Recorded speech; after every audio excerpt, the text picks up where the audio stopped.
क्या आपने दक्षिण कोरिया की महिलाओं के 4B आंदोलन के बारे में सुना है? उनकी मुख्य मांग है no dating, no relationship, no sex और नो चाइल्ड बर्थ। अगर एक व्यवस्था आपको बराबरी नहीं देती तो उससे बाहर निकलना विद्रोह नहीं, एक मजबूत निर्णय बन जाता है। सदियों तक स्त्रियां इस व्यवस्था में इसलिए बनी रही क्योंकि उनके पास कोई विकल्प, कोई ऑप्शन नहीं था। न उनके पास पैसा था, संपत्ति थी, कोई आर्थिक आजादी नहीं थी, न लौटने की कोई जगह थी, न सामाजिक समर्थन था। इसलिए शादी निभाना मजबूरी थी और सहनशीलता को यूं ही बस गुण बना दिया गया। लेकिन अब स्थिति बदल रही है। जब स्त्री कमाने लगती है, अपने पैसे पर अधिकार पाती है, तो सबसे पहला सवाल उठता है, मैं ही क्यों एडजस्ट करूं? और यहीं से टकराव शुरू हो जाता है। समाज आज भी उससे वही उम्मीद करता है, नौकरी भी करो, घर भी संभालो, बच्चे भी पालो, भले बहू तुम चांद तक पहुंच जाओ, लेकिन घर से निकलने से पहले 4 पराठे सेक कर जाओ और लौटकर गरम गरम फुल्कियां भी तैयार होनी चाहिए और बदले में सवाल मत पूछो। और इसी असमानता की चरम प्रतिक्रिया है दक्षिण कोरिया का 4B आंदोलन। ये पुरुषों के खिलाफ सिर्फ गुस्सा नहीं है,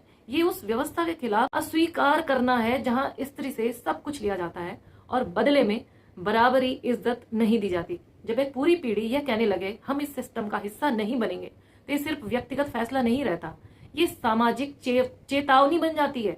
और आज कोरिया में जन्म दर ऐतिहासिक रूप से सबसे नीचे है और यही संकेत जापान, इटली और स्पेन जैसे देशों में भी दिख रहा है। मतलब साफ है, अगर संबंध कोई भी बराबरी और इज्जत पर नहीं बनेंगे तो लड़कियां संबंध बनाना ही छोड़ देंगी।